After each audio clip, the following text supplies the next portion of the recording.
Bonsoir, bonsoir, bonsoir la famille. J'espère que vous allez bien, j'espère que vous vous portez bien, j'espère que ça va bien chez vous.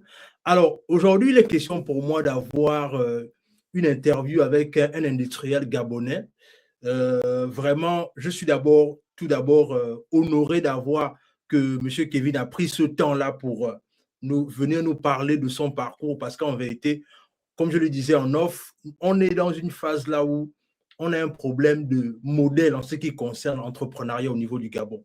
C'est-à-dire que les gens font des choses, mais la plupart du temps, quand tu parles un peu avec les jeunes Gabonais ou bien les jeunes Africains en général, c'est toujours les exemples venus d'ailleurs.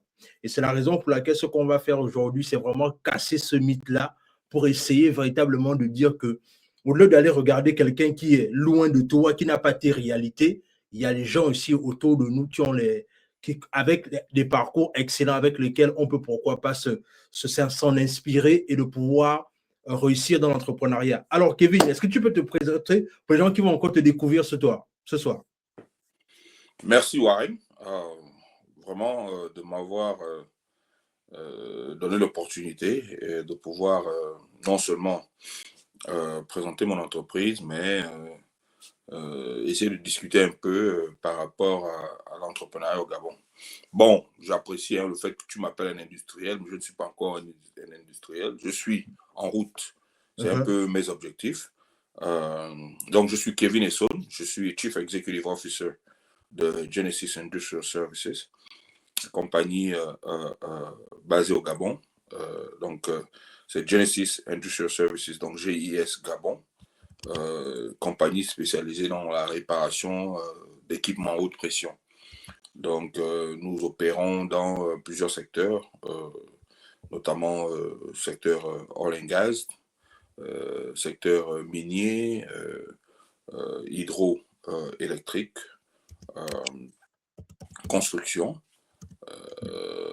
et un peu partout où il existe des structures critiques. Alors, donc, on aura l'occasion de discuter un peu sur mon produit même, la technologie même que j'utilise pour réparer ces structures critiques-là. Mais c'est un peu en gros ce qu'on fait. Voilà. Ok, très bien, excellent. Alors, déjà pour commencer d'entrée de jeu, c'est-à-dire tu te lances quand même dans un secteur assez pointu. C'est-à-dire, qu'est-ce qui te pousse à te lancer dans ça? Parce que quand j'entends un peu, parce qu'on va jouer une vidéo juste après pour montrer un peu le genre de travaux que tu fais, mais en vérité, qu'est-ce qui te pousse à te lancer dans un secteur aussi pointu? Bon, en fait, c'est non seulement ma nature, hein, je suis quand même de nature entrepreneuriat. L'esprit d'entrepreneuriat, je l'ai depuis plusieurs années. Hein. C'est même pas d'abord ma première entreprise, je pense que c'est même pas la dernière. Avant d'arriver à GIS, Genesis, j'ai créé plusieurs entreprises. Hein. J'ai fait dans beaucoup de secteurs. Et tout ce que j'ai entrepris au départ n'a pas forcément marché. Donc ça, c'est déjà une manière non seulement de faire comprendre aux jeunes qui veulent se lancer dans l'entrepreneuriat qu'il n'y a rien de facile dans l'entrepreneuriat. Donc, déjà avec cet esprit-là, je me suis dit, bon, après l'événement du 30 août, je me suis dit, bon, en tant que Gabonais, même si j'ai passé plusieurs années aux États-Unis, en tant que Gabonais, il serait important que je puisse faire quelque chose dans mon pays. Parce que avoir passé plus de 20 ans ici, c'est vrai qu'ici, bon, c'est les États-Unis, c'est le pays de l'entrepreneuriat, c'est le capitalisme et tout le reste. Mais j'ai toujours été convaincu que si nous, Gabonais, on ne fait rien chez nous, mais ce sont les étrangers qui viendront faire. Donc j'ai toujours eu ça dans mon esprit. Voilà pourquoi plusieurs de mes entreprises que j'ai créées, elles ont toujours été orientées vers le Gabon. Donc, sauf que, bon, avec le système qui était là avant, tu comprends que c'était pas facile pour les gens comme nous qui essaient de rester hors de la politique, qui veulent faire les choses normalement sans qu'ils ne soient impliqués dans la politique, quoi. Donc, après l'avènement du 23 août, j'ai commencé à réfléchir, je me suis dit, mais non, il n'y a pas, il y a pas de raison hein, que je ne puisse pas m'exporter dans mon propre pays La différence, Warren, c'est que j'arrive au Gabon avec l'esprit d'un étranger. Tu vois, ça, c'est quand même assez particulier parce que j'arrive avec l'esprit d'un étranger. Et je pense personnellement que c'est ça qui a fait la différence. Le fait d'arriver, tu sais, les gens quand ils viennent, les étrangers, la raison pour laquelle les étrangers arrivent dans nos pays, dans certains pays, c'est parce qu'il y a un vide. Forcément, lorsqu'il y a un vide quelque part, quelqu'un vient le couvrir. Donc, je me suis dit, bon, je ne vais pas là en tant que Gabonais, je vais en tant que citoyen africain. Ça veut dire que quelqu'un qui arrive dans un pays, qui vient chercher de l'opportunité et qui vient essayer de créer la richesse. C'est un peu ce mindset-là que j'avais parce que je me suis dit, si je pars en tant que Gabonais, je vais penser que tout devrait me revenir sans que je ne fasse un effort. Ouais. Tu vois un peu? Donc, et c'est ça qui fait en sorte que beaucoup échouent. Parce que lorsqu'ils arrivent au Gabon, en tant que Gabonais, ils ont vécu à l'extérieur. Lorsqu'ils arrivent, ils se disent que tout doit être leur... tout doit devrait être être leur acquis, en donné. fait. Voilà, facile, non, j'arrive. Non, non, non. Mais ça, c'est la mauvaise approche. Donc, je viens en tant qu'expat. Et je me suis dit, bon, là, quand je vais me battre comme tout le monde. Comme les Libanais viennent, comme les Béninois viennent, comme les Togolais viennent, comme les machins. Le seul avantage que j'ai, c'est que quand moi je viens avec un certain amour. Tu vois, un certain amour, certains objectifs qui sont par exemple que créer l'emploi. Moi, par exemple, un de mes principaux objectifs, c'est embaucher les Gabonais. Voilà. Donc, dans mon entreprise, je n'embauche que des Gabonais. Et je ne vais embaucher que des Gabonais. Tu vois. Donc, c'est un peu ça la différence avec l'approche. Donc, je viens en tant que Gabonais. Je ne viens pas, enfin, je viens en tant qu'expat, mais avec le cœur gabonais. C'est vrai que l'objectif, c'est de faire de l'argent, mais aussi de faire avancer la société, d'apporter ma pierre à l'édifice. Donc, c'est un peu ça qui m'a un peu facilité les choses parce que c'est compliqué d'arriver dans un environnement un environnement comme le Gabon qui est en train de se reconstruire et faire le business. Donc, c'est un peu ça. C'est un peu ça qui m'a non seulement l'amour du pays, mais aussi dire que, bon, moi-même, si je ne fais pas, qui va faire? Voilà. Wow. Très bien, très bien.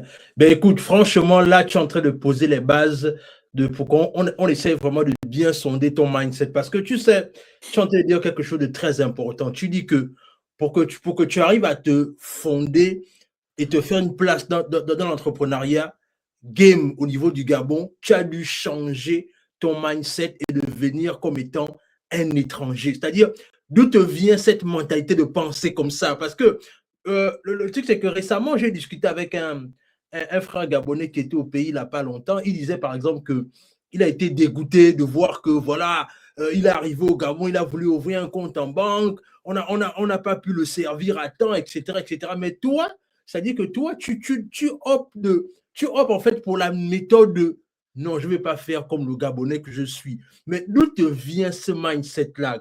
Comment ça se passe en fait? En fait, Warren, c'est une très bonne question parce que c'est un peu ça qui a fait le clic et qui a déterminé en fait, la marche vers le succès, ou la marche vers ce que je suis en train de réaliser. Parce que, pense un peu, un instant, you think about it. Tu vois, quand tu arrives dans un endroit et tu penses que tout est acquis, est-ce que tu fais des efforts particuliers? Jamais. Tu ne fais pas d'efforts, n'est-ce pas? Aucun effort. Tu ne fais aucun effort. Moi, j'ai mis, et c'est stratégique, j'ai mis une stratégie en place. Je me suis dit, en fait, je ne peux pas aller au Gabon en tant que Gabonais qui pense que c'est un environnement facile.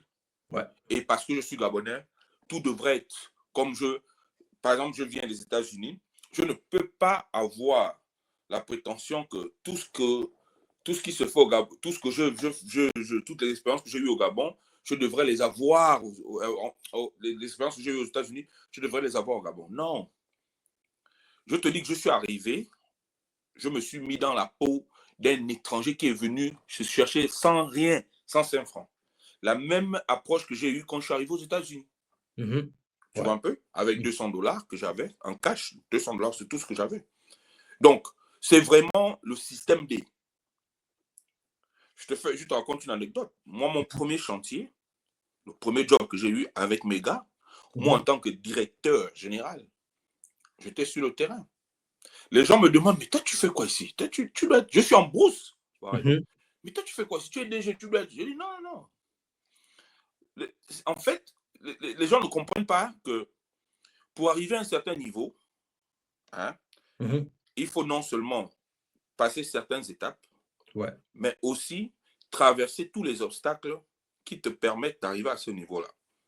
Sinon, tu ne respectes pas.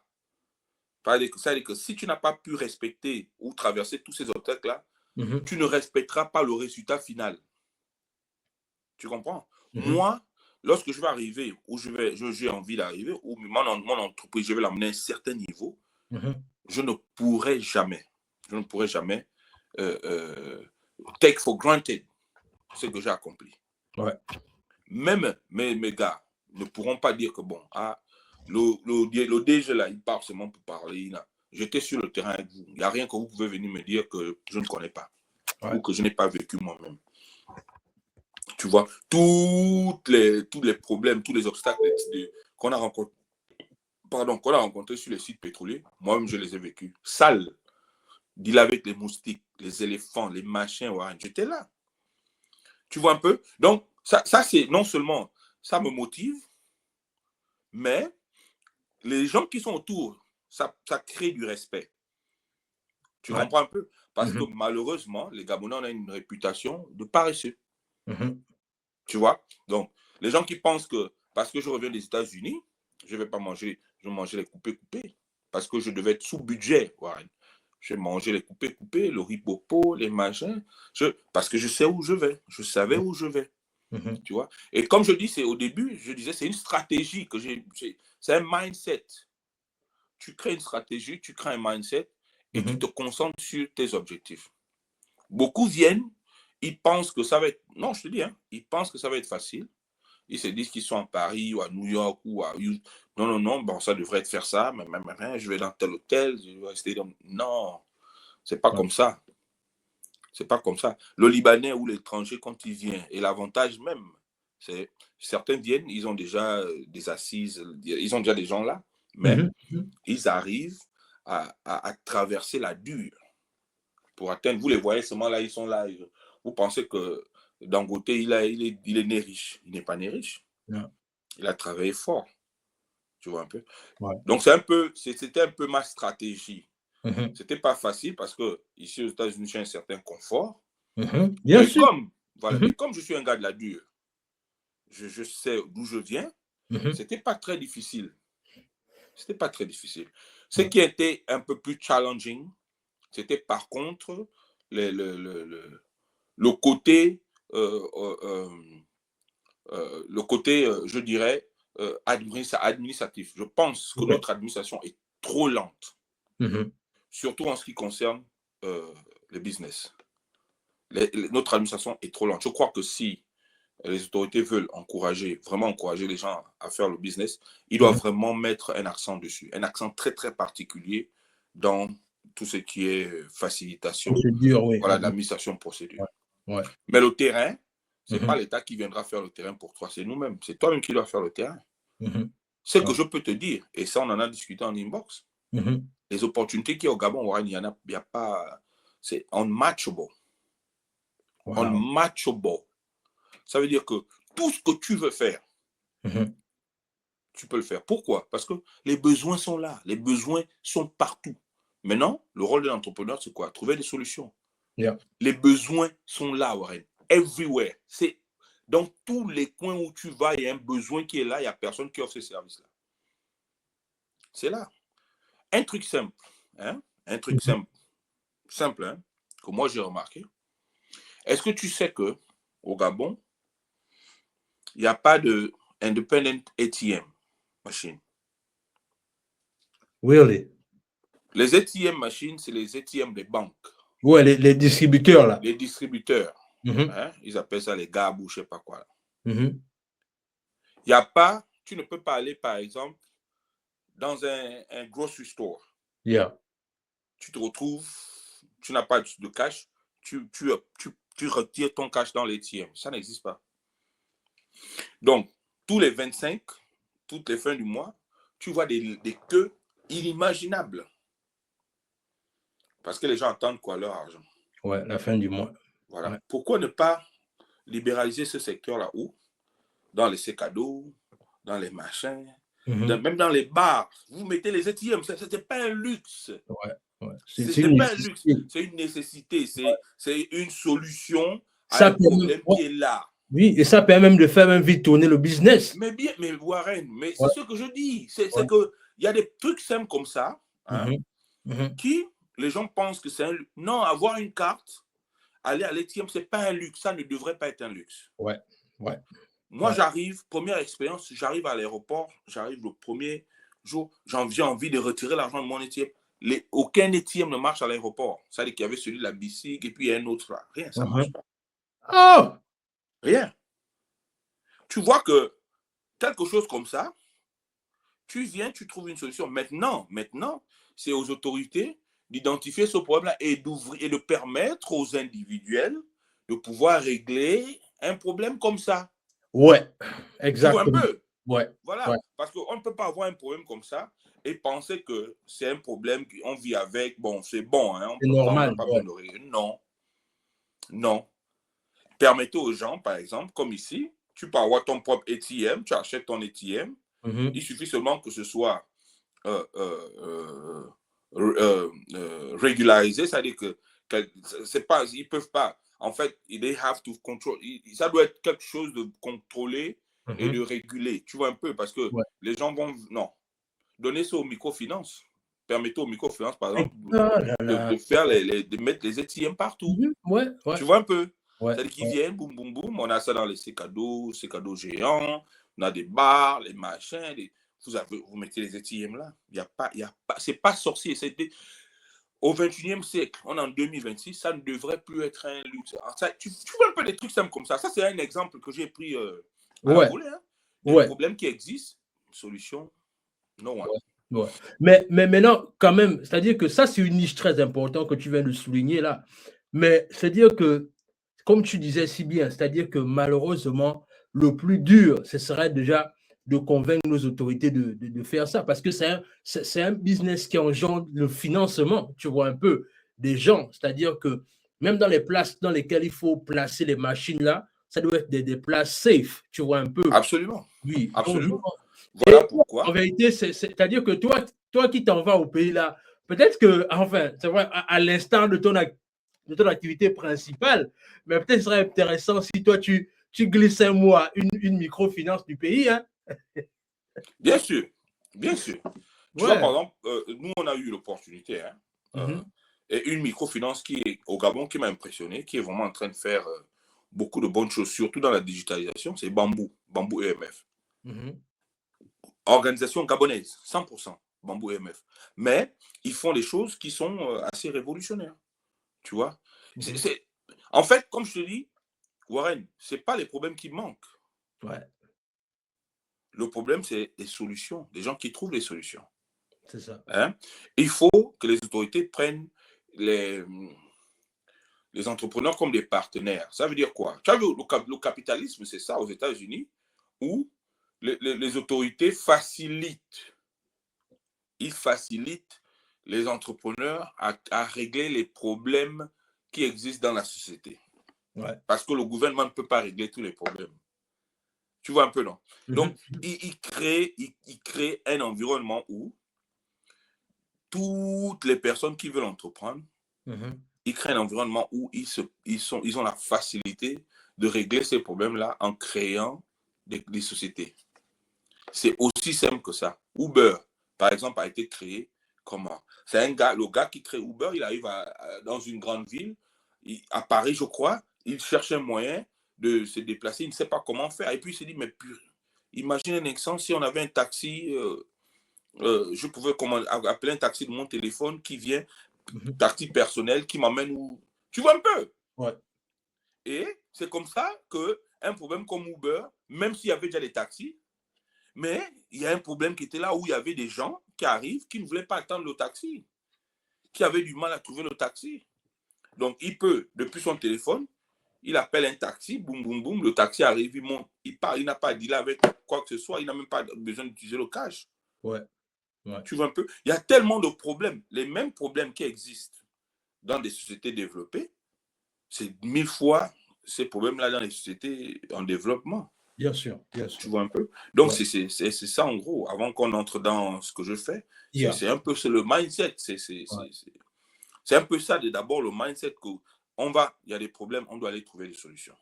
Yeah, tout à fait, tout à fait. Alors, là maintenant, on va d'abord, c'est-à-dire ce qu'on va d'abord faire, c'est que je vais louer la vidéo et ensuite tu vas un peu nous expliquer le nom de ta compagnie, les services que vous offrez et tout ce qui va avec. Donc, Okay. voilà.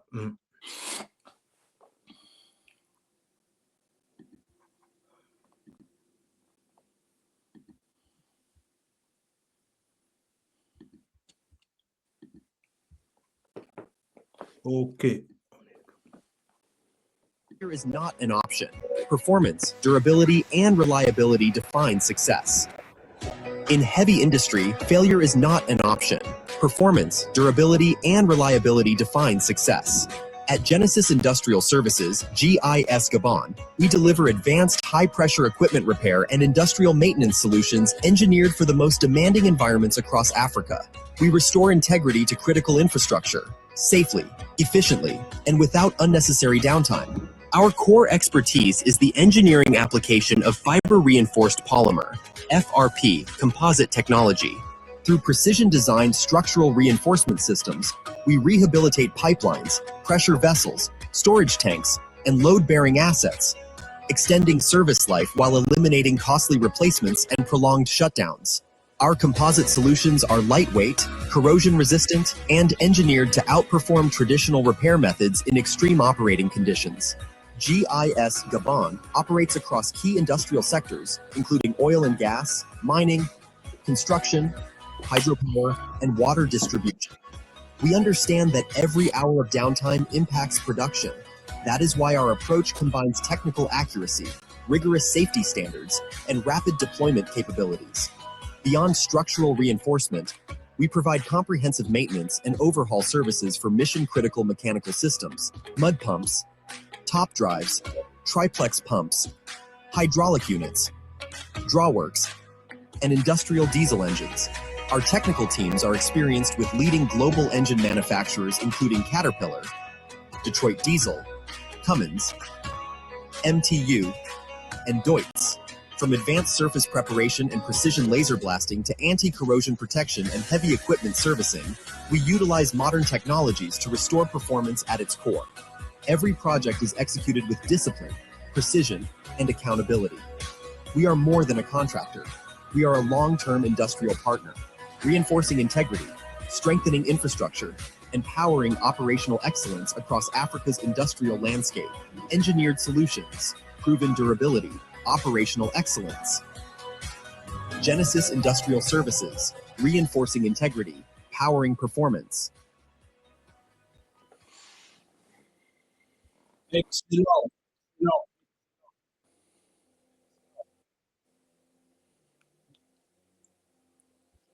Alors, Kevin, Ouais. de quoi il s'agit? Bon, comme je te disais au départ, hein, Mhm. GIS, c'est l'abréviation de Genesis Industrial Services. Genesis, qui signifie genèse, donc début de quelque chose. Industrial Services. Nous sommes spécialisés, comme je te disais, dans la réparation d'équipements à haute pression. Et en fait, dans la maintenance industrielle, si tu as pu observer dans la vidéo à la fin, on parle de maintenance industrielle sur les top drives, les mud pumps et tout ça. Mais notre principale activité, elle se trouve dans la réparation d'équipements à haute pression en utilisant une technologie qu'on appelle le FRP. Donc, le FRP, c'est la fibre renforcée de polymère. Donc, c'est une fibre de carbone spécialisée. En fait, c'est un matériel composite mais qui est assez particulier. Pourquoi? La particularité de ce matériel, c'est qu'il est non seulement 4 fois plus solide que le fer. Écoute bien, il est 4 fois plus solide que le fer. Il ne se rouille pas. Oui. Il est maniable. Il est tensible, plus tensible que le fer. Il est flexible et il est extrêmement durable. Quand je dis extrêmement durable, c'est quoi? C'est que, par exemple, si j'arrive, puisqu'on répare les pipelines, hein, tu connais l'environnement au Gabon, on sait tous que le Gabon est sur la côte, avec les vents marins, je veux dire, et tout le reste, on deal avec beaucoup de problèmes de corrosion. Vous voyez beaucoup de fuites dans le pays, les pipes qui se percent et tout le reste. Ce n'est pas quelqu'un qui va percer ces pipes-là. Ces pipes-là sont percées parce qu'ils sont vieux. Il faut les maintenir. Ils se rouillent, il y a des pertes d'épaisseur et tout le reste. Donc, ça coûte extrêmement cher aux compagnies de couper ces pipes-là, souder, remplacer. Premier obstacle, c'est quoi? C'est la pire des choses que les compagnies pétrolières peuvent affronter, c'est ce qu'on appelle un shutdown, un complete shutdown. Ça veut dire que pour eux, pour réparer un pipe, ils sont obligés de tout shutdown, de tout arrêter. Et ça, c'est le pire ennemi des compagnies pétrolières parce que les productions se font journalièrement. Tu vois, c'est par jour qu'on produit le pétrole. Et 1 jour, 2 jours, 3 jours sans produire, c'est des pertes énormes. Bien sûr. Pourquoi? Parce que la soudure, c'est ce qu'on appelle du travail à chaud, donc hot work. Hot work nécessite un shutdown. Pourquoi? Parce que c'est un environnement flammable. Quand vous commencez à faire la soudure, vous créez un environnement flammable. Flammable environment. Ça veut dire que cette soudure-là, ces étincelles-là, peuvent créer des explosions et tout le reste. Moi, la particularité que ma technologie a, c'est qu'elle élimine tout ce côté flammable, tout ce côté où il faut shut down. Pourquoi? Parce que nous, on fait ce qu'on appelle du cold work, donc du travail à froid. Moi, quand je viens réparer un pipe, on n'a pas besoin d'arrêter la machine qui est en train de produire. Parce que ma technologie n'utilise pas d'étincelles, ne crée pas d'étincelles. Oh, ok. Je ne fais pas de soudure. Je viens, je fais ma préparation de surface sur le pipe que je dois réparer. J'applique toutes les étapes de ma technologie. J'applique ma fibre. 2 jours plus tard, le pipe est prêt. Il a cuit et le temps de vie de cet endroit-là est prolongé de 40 à 50 ans. Alors là. Pourquoi? Parce que non seulement cet endroit ne se rouillera plus jamais, mais si il arrive par des raisons, à cause des raisons que je ne peux expliquer, que le métal qui se trouve en dessous de la fibre qu'on a placée se bouffe totalement, la fibre prend le dessus. Donc la fibre joue le rôle normal du pipe. Et notre technologie supporte des pressions inimaginables, 400, 500 000 PSI, qui équivaut à quoi? 290 bars, 300 bars, au fur et à mesure, dépendamment du nombre de couches que l'on met. Tu vois que là, on règle un problème qui est là, qui est majeur. Personne ne fait ça. Personne. La manière à laquelle il répare ces problèmes-là, c'est forcément, comme je te dis, c'est la soudure. Voilà pourquoi beaucoup de compagnies négligent ce côté-là. Ils ne veulent pas faire ces réparations parce que ça nécessite des shutdowns.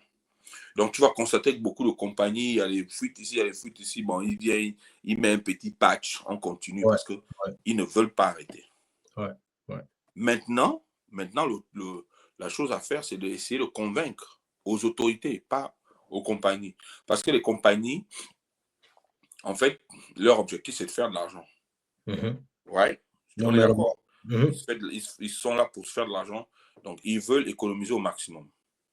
Maintenant, l'objectif, c'est de convaincre les autorités à imposer aux compagnies de prendre soin de leur équipement d'une manière un peu plus responsable. Ça veut dire quoi? Ça veut dire que leur démontrer que, bon, maintenant, vous avez une autre option. Vous n'avez plus besoin de faire le travail à chaud. Vous avez une option plus safe, plus efficace et tout le reste. Il va falloir que vous jetiez un coup d'œil dessus. Et comme c'est des Gabonais, cette compagnie-là, parce qu'on a un agrément technique avec la direction générale des hydrocarbures. Donc, l'État sait qu'on existe. Mais le rôle, à ce niveau-là, c'est je ne dirais pas d'imposer, mais de faire comprendre aux compagnies que si vous avez une fuite, tu as entendu, il y a une fuite qui s'est déroulée à Total, là, dans un quartier, je ne sais pas, Port-Gentil. Ouais, on a vu c'est de faire comprendre à ces compagnies-là que, ouais. voilà, il y a un organisme, une société qui est là, présente au Gabon, qui peut régler tous ces problèmes-là. C'est comme ça que les autres font. Hein? C'est pas du favoritisme. Non, non, non. C'est juste que il y a une société qui est là, qui existe, qui peut régler les problèmes. Il faut les utiliser. Ouais. Voilà. Il ne faut pas penser que parce que je suis Gabonais, tu vois un peu les trucs bizarres. Non. Ils sont là, ils ont l'expertise, il faut les utiliser. Ouais. La même chose avec la SCG, parce que je te prends un exemple. Ouais. La SCG, c'est un client qui peut être... En fait, nous, on peut régler beaucoup de problèmes de la SCG, beaucoup de problèmes de personnes qui sont... Oui, justement, je voulais justement te poser la question là. C'est-à-dire que, est-ce que ton expertise ne s'arrête qu'au domaine pétrolier ou est-ce que tu peux aussi, pourquoi pas à un moment donné, voir ce problème de la SCG avec tout ce qui concerne les fuites ou même, par exemple, le problème d'eau, etc. Absolument. La SCG a un problème de pipe, ils ont un problème de réservoir, ils ont un problème de château d'eau. Tout ça là, je règle. Je suis certifié en structure critique. Donc, les châteaux d'eau, les réservoirs en béton, je peux réparer. Je répare le béton, je répare le carbon steel, je répare le PVC, je répare tout ça. Wow. Ouais. Wow. Donc, tu imagines un peu qu'une société comme GIS existe et on a la capacité de régler beaucoup de problèmes qui existent là. Beaucoup de problèmes structurels. Voilà, donc c'est un peu... Ouais, mais non, mais quand même, c'est-à-dire au-delà, c'est-à-dire quand j'écoute un peu ce que tu as structuré comme problème et que maintenant tu es rentré au pays, Kevin, est-ce que tu as eu l'occasion de t'entretenir avec les autorités ou bien même essayer de voir peut-être le ministre des hydrocarbures ou bien par exemple le gars qui gère la SCG ou même pourquoi pas même demander une audience au président? Parce que là, le truc, c'est que le problème, c'est-à-dire que la société que tu as et l'expertise que tu as règle un problème immédiat. Absolument. Est-ce que est-ce que tu as pu tenter cette démarche de pouvoir rencontrer les autorités pour proposer tes services par rapport à ta compagnie? Bon, je ne vais pas te mentir. Lorsque j'étais au Gabon, la période que j'ai passée au Gabon, je la passais entre la brousse et la ville. J'étais très occupé entre essayer de tout mettre en œuvre parce que travailler avec les compagnies pétrolières, ce n'est pas facile. Il y a beaucoup de paperwork, il y a beaucoup d'habilitation, il y a beaucoup de trucs qu'il faut faire. Donc, je n'étais pas vraiment à Elbeuf, à Libreville. Ouais. Et tout le monde sait que c'est à Libreville où il y a des autorités politiques et tout le reste. Machin. Mais je n'enlève pas ça de mon... En fait, je pense que j'ai fait le plus difficile. Okay. Maintenant, là, quand je repars, je vais essayer de parce qu'en fait, c'est une question de je dirais pas de publicité, mais d'information. C'est-à-dire qu'il faut que j'informe. Bien sûr, parce que... Il faut que j'informe aux autorités que, en fait, tu es là. Oui, que tu es là. Parce que non seulement quand on parle de... C'est-à-dire tu dois même faire les passages télé, radio. Hein. C'est-à-dire, ouais. Voilà pourquoi je suis là avec toi. C'est déjà un premier pas. Il y a des gens qui te suivent. Ça me donne l'opportunité de présenter l'entreprise. Quand je repars, là, je vais prendre certaines dispositions pour pouvoir faire savoir aux gens qu'en fait, on existe. Ouais. Voilà, on existe et on peut régler. Je te dis que la SCG, les problèmes de la SCG, on les règle. Problème d'eau. Un des principaux problèmes qu'ils ont, c'est le problème de fuite.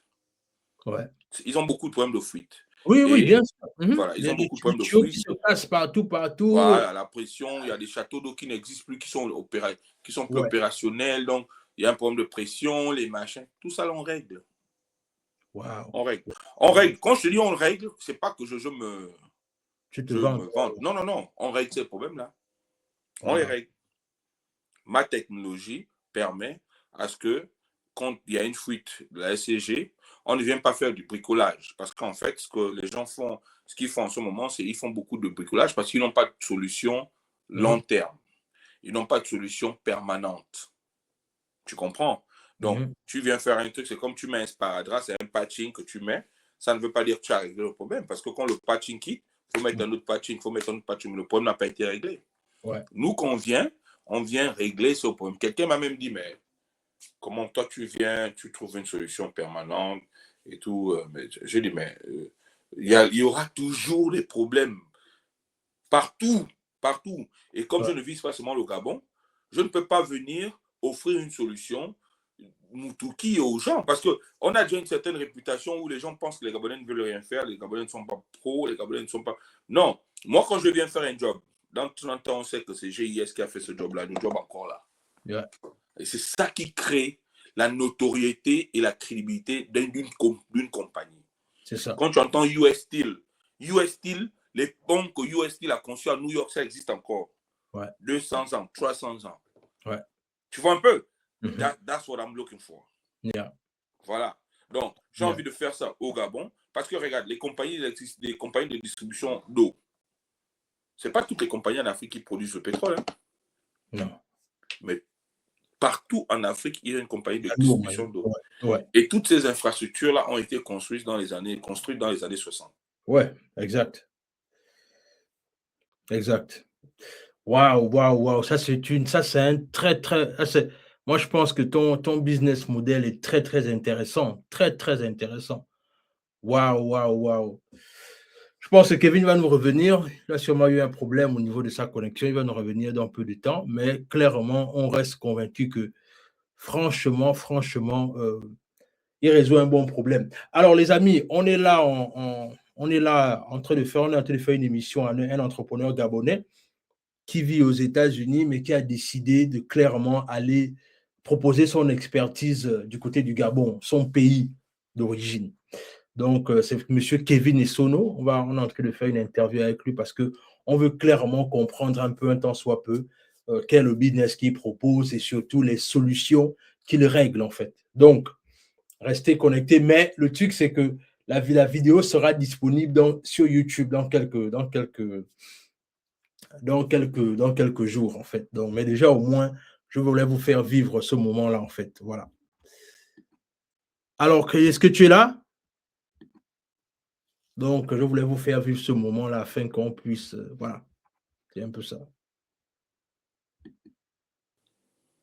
Voilà. Donc, le truc, c'est que comme je te disais à Kevin, c'est-à-dire que tu as une solution qui est très, très importante pour le pays en ce moment même. Surtout quand on est axé sur le problème d'eau et d'électricité. Moi, je pense que ta solution, vraiment, quand tu vas rentrer au pays, là, c'est-à-dire, c'est vrai que, comme tu disais, c'est-à-dire que le but d'abord pour toi, c'est d'abord de faire asseoir ta compagnie et tout ce qui va avec, et c'est normal, tu vois un peu.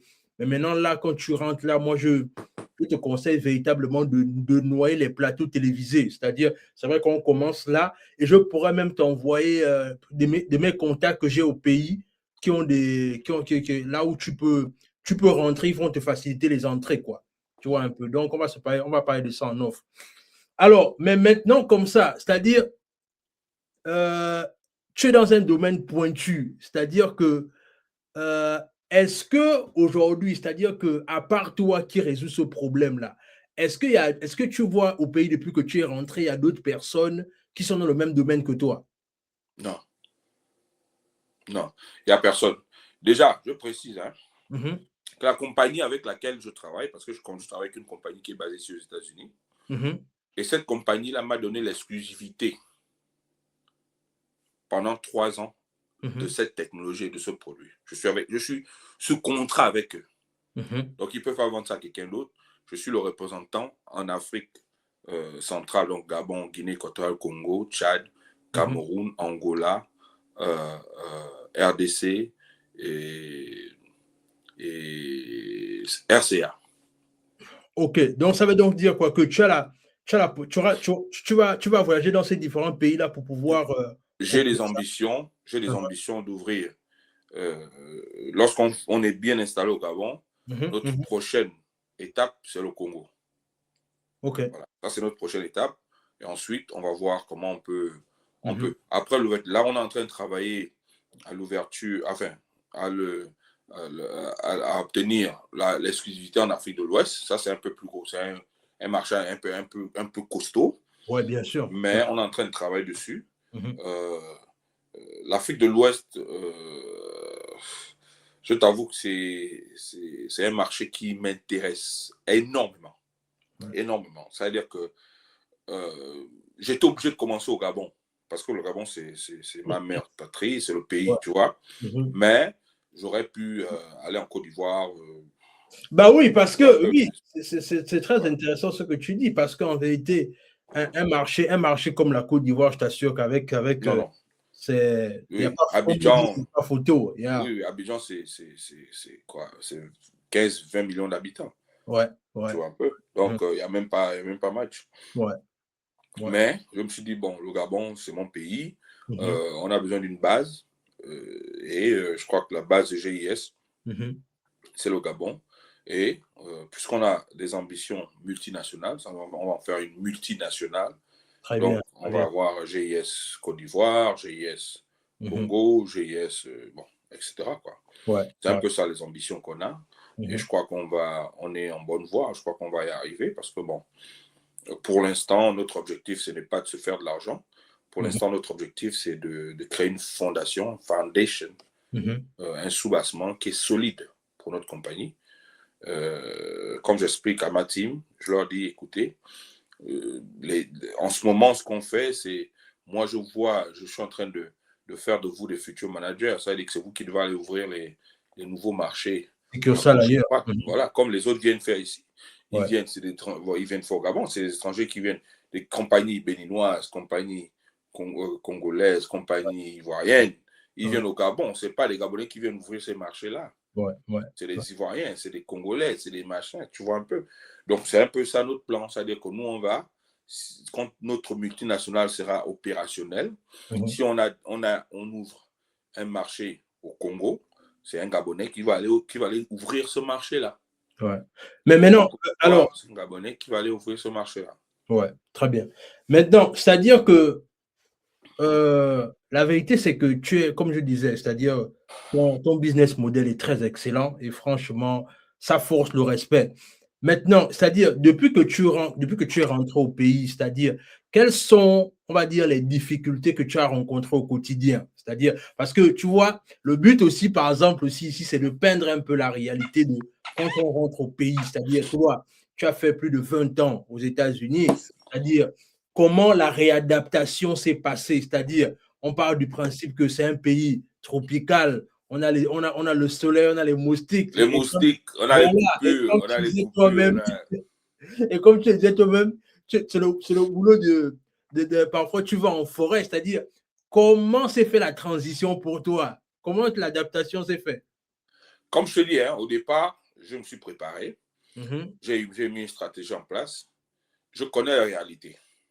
Je suis conscient des réalités de mon pays et je suis aussi conscient que si je ne suis pas concentré sur ce que je suis allé faire, ça ne va pas marcher. Je ne pouvais pas me concentrer sur les coupures. Ah oui, parce que je ne pouvais pas me concentrer sur les moustiques. Je ne pouvais pas me concentrer sur la chaleur. Tu vois un peu? Parce que c'est les réalités que je ne peux pas contrôler. Tu comprends? Il y a une différence. Ça veut dire que les choses, moi, d'abord de nature, je ne stresse pas sur les choses que je ne contrôle pas. Jamais. Je ne stresse pas sur les choses que je ne contrôle pas. Donc, les coupures vont arriver. Maintenant, c'est à moi de m'adapter aux coupures. Tu vois un peu? Ce n'est pas une petite coupure qui va empêcher à ce que moi, mon cerveau commence à... Ok, il va nous revenir. Ok, vas-y. Voilà, donc, je te disais que je ne pouvais pas me concentrer sur les difficultés qui existent. Tu comprends? Pourquoi? Parce que, Warren, tu penses que les Blancs qui viennent, les étrangers qui viennent, tous ces gars-là, ils n'ont pas les mêmes, ils ne subissent pas les mêmes problèmes. Dis, man. Hein? Ouais. Est-ce que ces gars-là se disent, bon, il y a trop de coupures au Gabon, moi je rentre? Je te dis. Non, Oh, non, yeah. je ne peux pas me concentrer sur ça. Je ne dis pas que c'est une bonne chose, hein? Je ne dis pas que... Parce que les coupures, ça existe partout. Ouais. Mais je ne peux pas dire que c'est normal. Je dis tout simplement que moi, en étant conscient de mes objectifs, ouais. je ne peux pas me décourager d'atteindre mes objectifs parce qu'il y a trop de coupures au Gabon où il n'y a pas l'eau, il n'y a pas... Ça veut dire que tu n'as rien compris. Yeah. Tu vois un peu? Pourquoi? Parce que qu'est-ce que moi je peux apporter pour aider ces problèmes-là? C'est ça le truc. Yeah. Est-ce que si j'emploie des Gabonais, je participe au développement de mon pays? Oui. Si il y a plus de Gabonais qui travaillent, il y a plus de Gabonais qui paient les impôts, l'État reçoit plus d'argent, l'État a les moyens de régler beaucoup de problèmes. Moi, c'est comme ça que je vois ça. Je ne vois pas trop le côté politique parce que, je t'avoue, à Warren, j'ai remarqué qu'au Gabon, les gens font trop de politique. Et là, oui, justement, ça va vers de la prochaine question que je vais te poser. C'est-à-dire, la dernière fois quand on parlait, tu as soulevé un point important là où tu disais qu'il y a deux types de Gabon. Le Gabon du terrain et le Gabon des réseaux sociaux. Est-ce que tu peux venir développer ta pensée par rapport à ça, s'il te plaît? Non, mais le Gabon des réseaux sociaux, c'est le Gabon qui est typique politique. C'est tel fait ça, oh, il y a tel machin, il y a tel... En fait, c'est un monde qui n'a...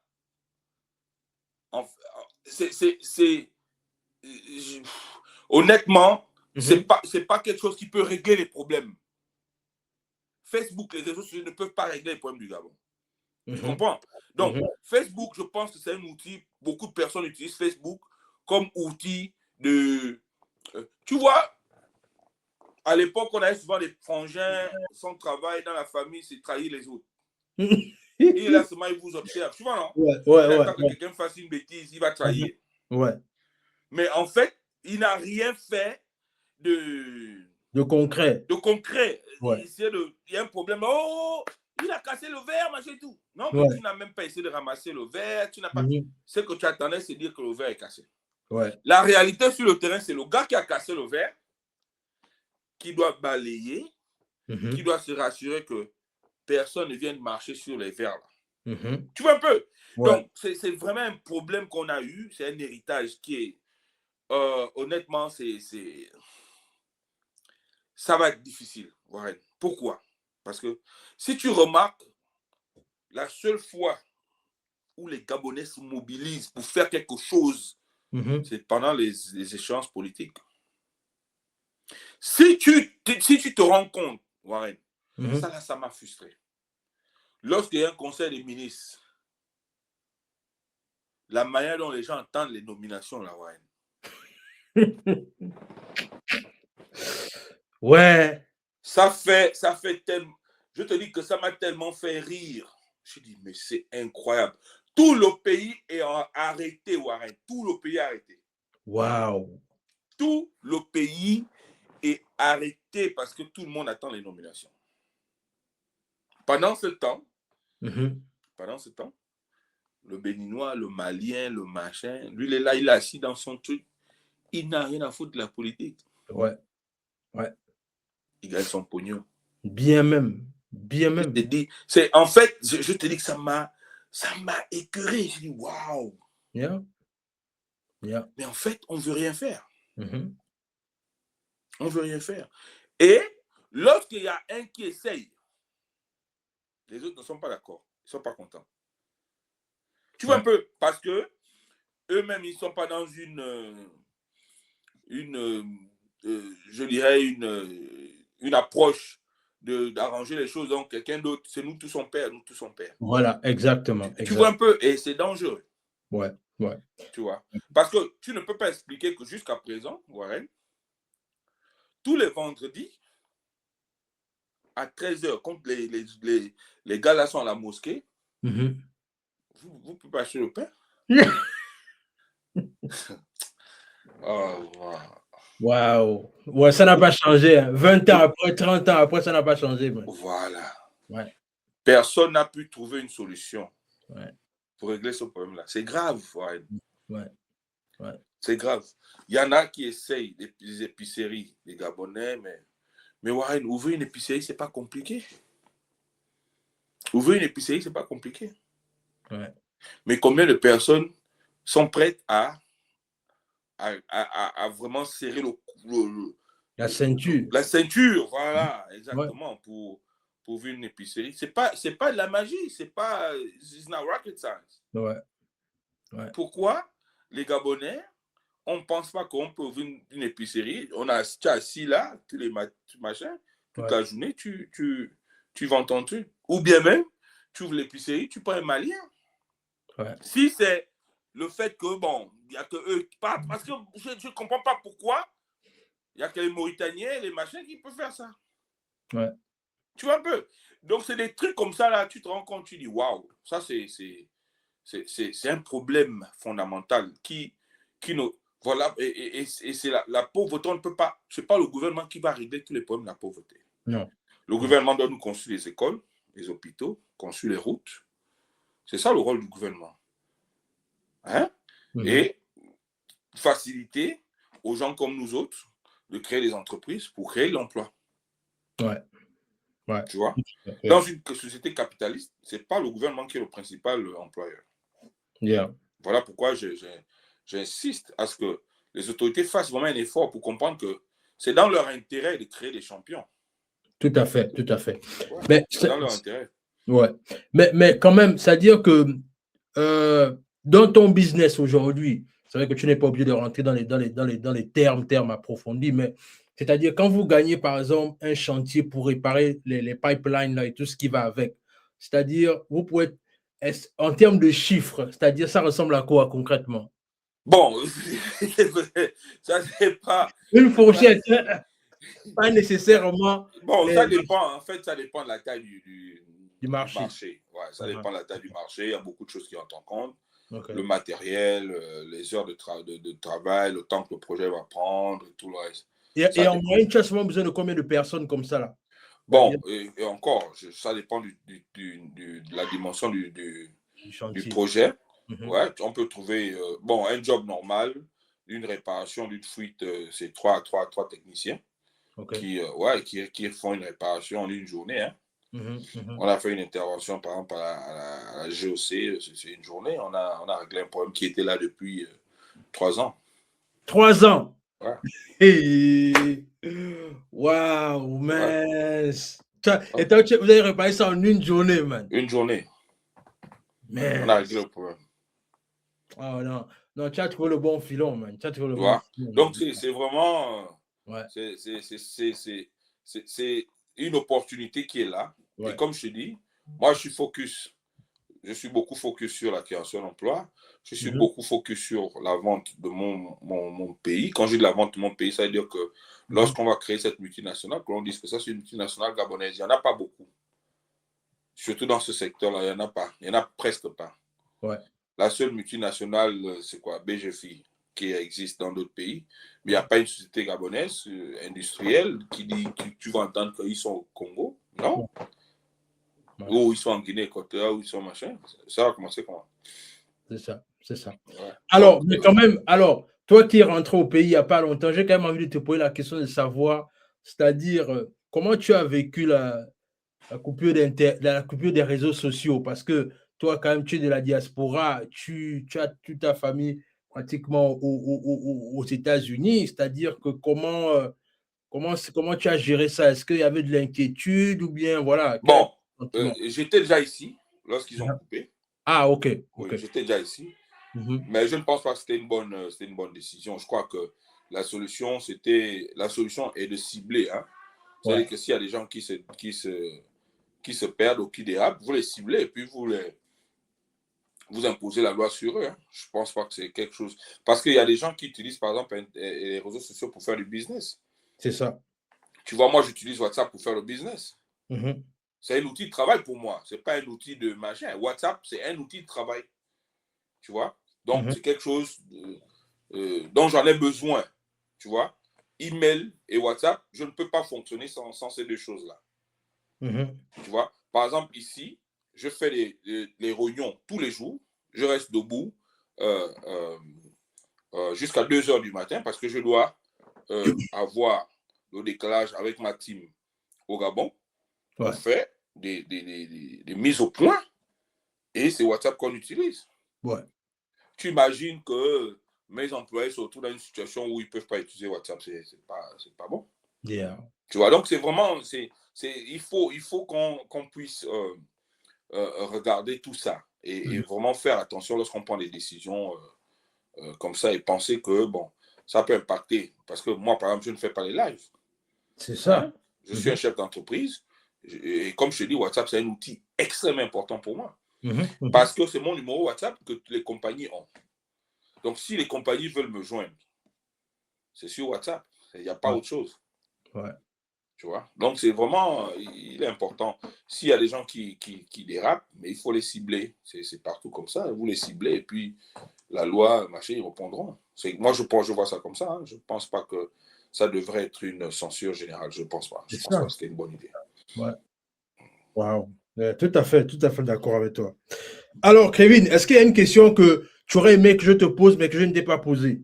Bon, est-ce que je pense que les Gabonais qui sont à l'extérieur devraient aller investir au Gabon? Investir au Gabon, exactement.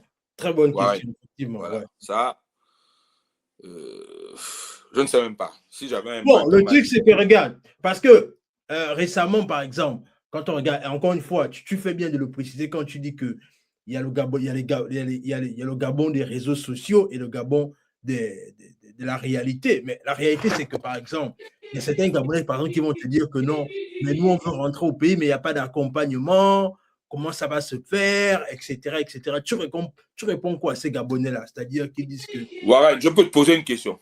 Oui. Ah, c'est ce que je dis toujours là.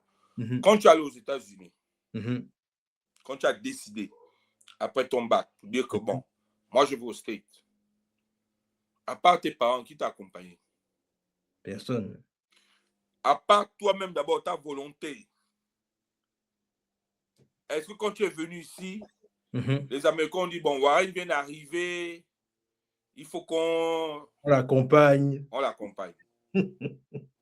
Hein? Non. Non. Non.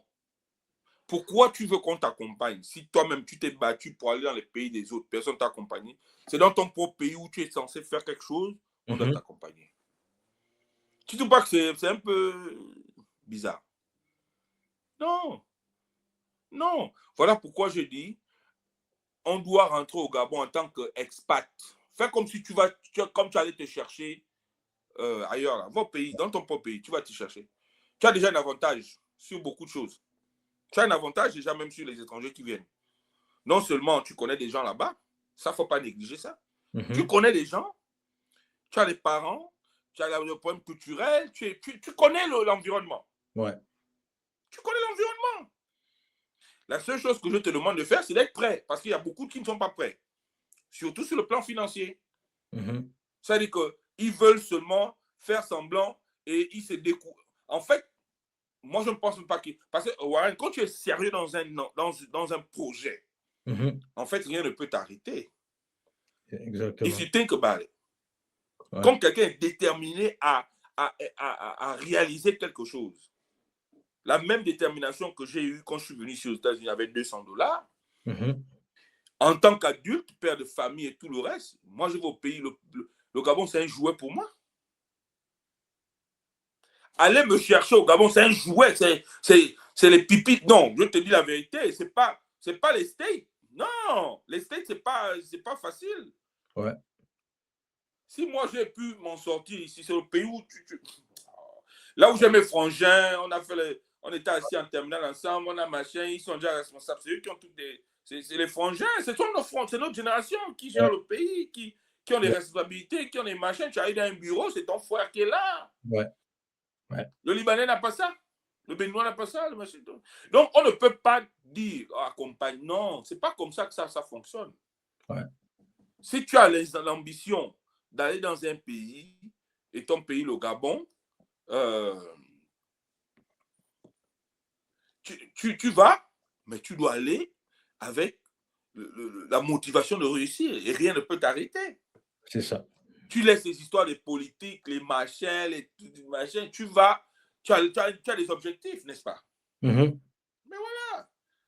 Moi, c'est comme ça que j'ai vu ça, mon petit. Quand je suis parti, non seulement je m'étais préparé, j'avais une stratégie. Les coupures là ne m'ont rien fait. C'est vrai que ça dérange. Tu es là, tu coupure, boum, ok. Tu supportes. Tu vois, non? Ben voilà. Mm-hmm.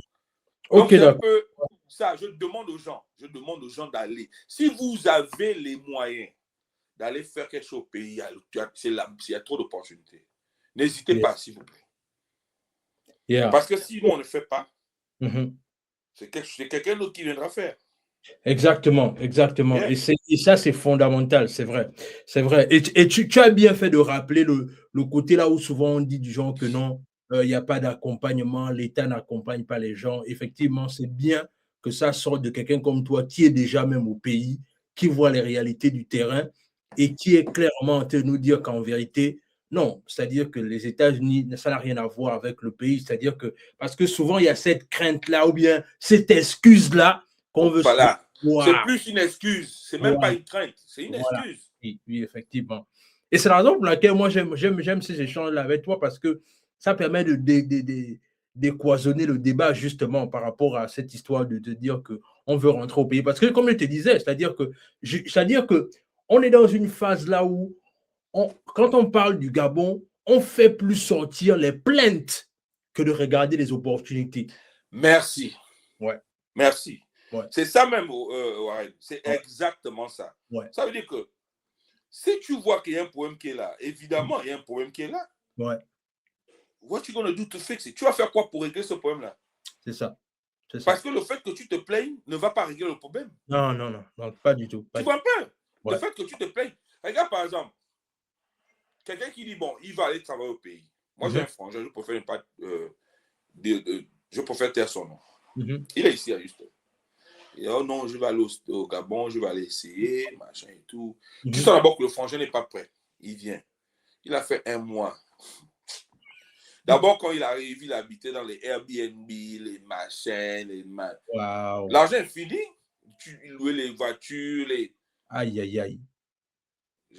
Il m'appelle, oh non, moi, le pays, machin, c'est compliqué.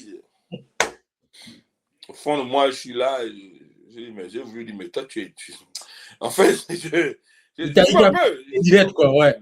En fait, tu es un blagueur. Ouais. Tu es un blagueur. Ouais.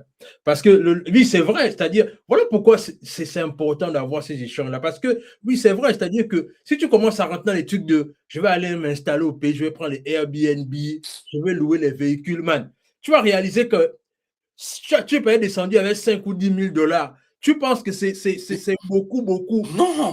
Man. En 1 mois, c'est fini. Ouais. Entre les familles, les parents qui te demandent l'argent toutes les 5 minutes que tu passes, on te demande l'argent parce qu'on pense que tu es lourd, que tu as bien le machin. Yeah.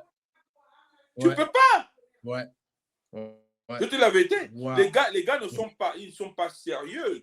Quand tu entends le gars, il te dit qu'il est venu il est venu ouvrir un business, mais tu entends les trucs qu'il dit, la manière à laquelle il est en train de vivre, ça dit que le style de vie, mais c'est pas, tu te poses la question en fait, qu'est-ce qu'il est venu faire? Tu vois un peu? Tu te poses la question, qu'est-ce qu'il est venu faire? Est-ce qu'il est vraiment venu pour machin? Tu vois un peu? Mais comme je te dis, il y en a qui trouvent des excuses. Il vient, c'est vraiment, il fait semblant d'essayer. Après, il trouve des excuses pour dire que non, bon, le pays, ça, c'est pas bon. Ouais, effectivement. Tu vois un peu? Alors, Kevin, c'est la dernière question que je vais te poser. C'est celle de savoir, je vais te poser la dernière, c'est vraiment, on est en train de finir. Ouais. C'est-à-dire, la question que je voulais te poser pour finir, c'est celle de savoir. Alors, le truc, c'est que, est-ce qu'aujourd'hui, parce que là, tu es déjà en train de t'établir au pays avec tout ce qui va avec l'opportunité et ta compagnie, mais est-ce que tu as une vision de te dire que, bon, peut-être dans le long terme, les États-Unis, pour toi, c'est fini, c'est-à-dire que tu vas prendre ta famille et vous rentrez, et puis voilà, quoi. Est-ce que tu es dans cette perspective? Absolument. Et pourquoi? Mais parce que tu es en train de voir tout ce qui est en train de se passer. Tu ne vois pas tout ce qui est en train de se passer. dans le monde entier, là, l'Occident, tu penses qu'ils vont aller où? L'Occident est en train de descendre, là. Pourquoi un blanc, hein, Warren? Pourquoi un blanc peut prendre, ils vont tout, machin et tout, tous ses biens. Ouais. Il va s'installer en Afrique. Pourquoi un Africain ne peut pas faire la même chose? Pourquoi moi, je ne peux pas prendre ma maison, je vends, je prends ma femme, mes enfants, boum, boum, boum, boum, boum. Je dis, bon, on va s'installer dans un pays en Afrique. Pourquoi je ne peux pas faire ça? Je t'ai dit. Pourquoi les Blancs peuvent faire ça et nous, les Africains, bon, personnellement, les États-Unis ne m'impressionnent plus. Voilà, j'ai fait plus de 20 ans ici.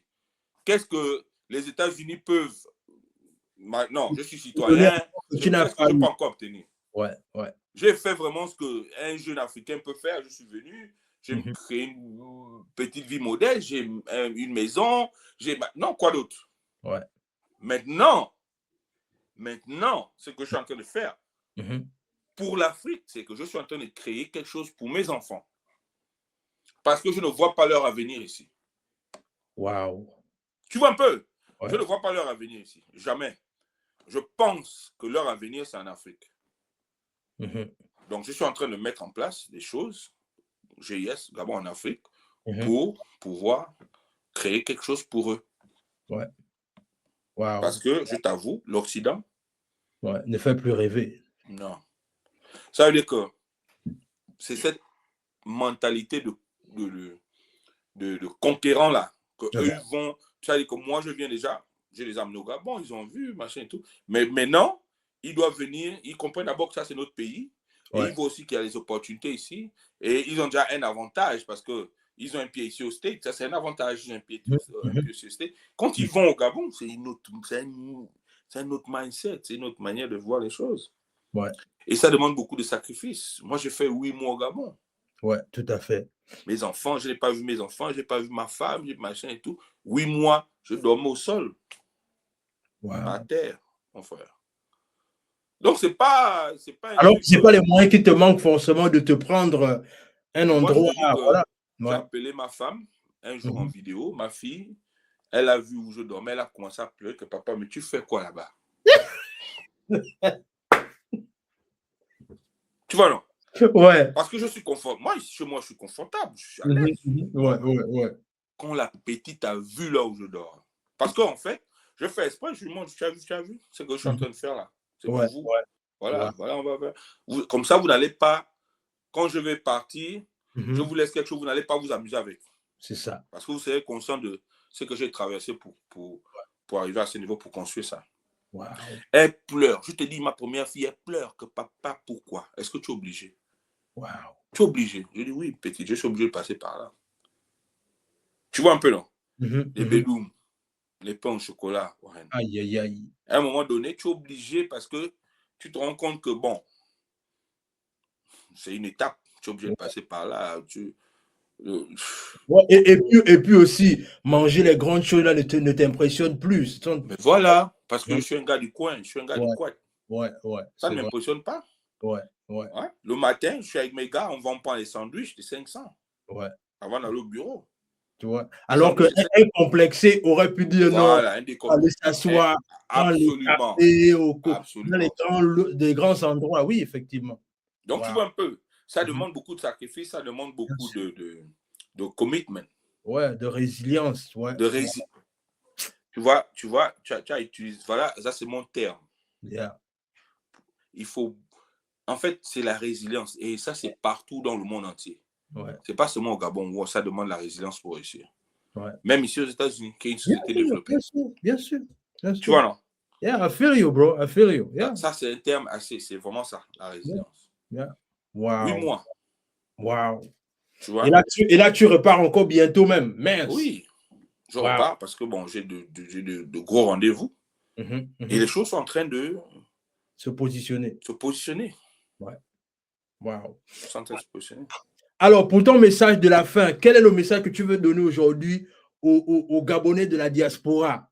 C'est-à-dire ceux qui sont encore toujours en train de se dire que bon, l'Afrique, c'est pas pour moi, ou bien encore trouver les excuses en disant que bon, j'ai envie de rentrer, mais on dit par exemple, voilà, la dernière en date, c'est est-ce que le pays est sûr? Est-ce que les autorités vont rester, etc., etc. Qu'est-ce que tu dis à ces Gabonais-là? Bon, je vais m'adresser à toi. Tout à fait. Tu es devant moi, tu es dans la diaspora, tu es un jeune qui est dans les business. Ouais. Je commence d'abord par toi. Va voir. Prends un billet. Hein, tu vas voir. Tu regardes. Tu peux aussi voir la famille, machin, tout. Mais je te conseille d'aller voir. Ça, le pays est ouvert. Ouais. Le pays est ouvert, mais c'est pas aussi tout le monde qui peut faire les affaires. Hein. Je ne dis pas que c'est tout le monde. C'est pas pour n'importe qui, en fait. Ouais, c'est ça. C'est pas pour n'importe qui. Tu as parlé de résilience. C'est pas pour n'importe qui. Ouais. C'est-à-dire que quelqu'un qui est habitué à travailler ici, un 9 to 5, hein, qui ne veut rien d'entreprendre seul, c'est pas au Gabon que tu vas aller entreprendre. Hein. Si déjà ici aux États-Unis, où c'est vraiment le pays où c'est le capitalisme, tu n'arrives pas à créer un petit business. Yes. C'est pas au Gabon que tu vas aller faire ça. Ouais. Tu comprends, non? Ouais. Donc, it's not for everybody. C'est pas pour tout le monde. Yes. Mais pour les gens qui ont ça, voilà les gens à qui je m'adresse, comme toi. Les gens qui ont ça, qui ont cet esprit-là, de hustle, allez-y au pays. Il y a trop de problèmes à régler là-bas. Wow. Trop de problèmes à régler au Gabon. Et là, c'est à tous les niveaux. Ouais. Tous les niveaux. Ça veut même dire que les problèmes que les étrangers là même essayent de résoudre, ils n'ont même pas encore, en fait, ils n'ont même pas encore même fait la moitié. Non, ils n'ont pas encore fait la moitié. Ouais. Et l'avantage, c'est que le Gabonais, toi qui viens de l'extérieur, tu viens avec une autre approche. Ouais. C'est-à-dire que le Gabonais qui décide de venir de Mbeng ou de machin pour créer un business de vente de bédoum ou de donuts, de machin, il ne va pas faire ça dehors avec la poussière, les machins. Tu vois un peu? Ouais, en fait, tu vois, mais oui, c'est vrai. C'est vraiment vrai ce que tu dis là. Waouh, Ouais, je vois la vision. C'est-à-dire que l'expérience, parce qu'il faut bien qu'on regarde, l'expérience qu'on a eue en Occident fait en sorte que même les business locaux, on les fait avec une autre vision, en fait. Exact. Tu as tout compris. Ouais. Oh, tu as tout compris. Tu as tout compris. Pourquoi? Parce que moi, si je viens en tant que client, au lieu d'acheter là où il y a la poussière, je vais acheter là où c'est couvert, là c'est machin tranquille. Même si je dois dépenser $1 de plus. You just have to set the difference. C'est les problèmes qui sont là. Le seul problème, c'est que les gens se sont adaptés. On va encore faire comment? C'est cette mentalité-là. Bon, la femme vend les bédounes avec la poussière, vous savez, avec les mains, machin et tout. Bon, on va encore faire comment? Alors que, moi, par exemple, je faisais le reproche aux Gabonais qui nous vendaient les sandwichs. Un Gabonais, on allait acheter chez parce qu'il était Gabonais. Il vend les sandwichs. Il me dit qu'il travaillait à l'époque, il a laissé ça. Il était fatigué de travailler tout le temps, machin et tout. Après, il s'est rendu compte qu'il veut faire quelque chose. Il a créé son business de sandwich. Meilleure décision de sa vie. Meilleure décision de sa vie.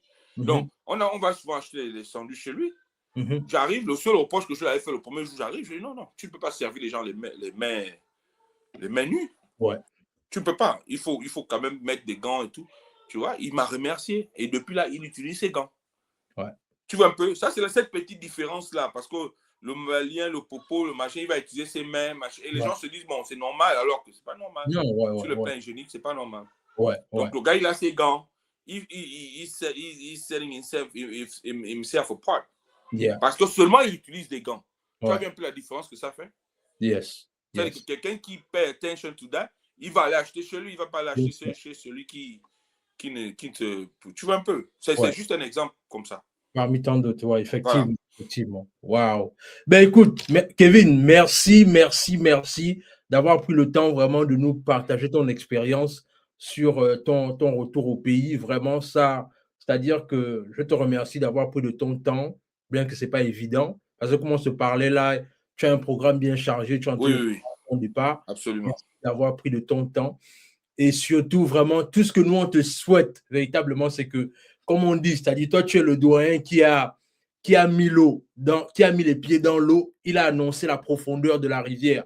Maintenant, nous qui sommes derrière, on avance déjà derrière toi, tu vois, avec l'assurance qu'au moins, le grand a mis le pied en premier et il nous donne un retour très, très favorable par rapport à... Retrouvons-nous en décembre. Je viendrai te faire le compte rendu.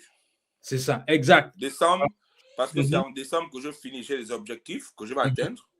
Et en décembre, je viendrai te dire, bah, écoute, j'ai atteint tel objectif, j'ai atteint tel objectif, j'ai atteint tel objectif. Yes. Mais merci de m'avoir permis d'utiliser ta plateforme. Je t'encourage beaucoup à faire ce que tu dois faire. Va au pays, regarde. Ça, je t'encourage. Ok. Très bien, Kevin.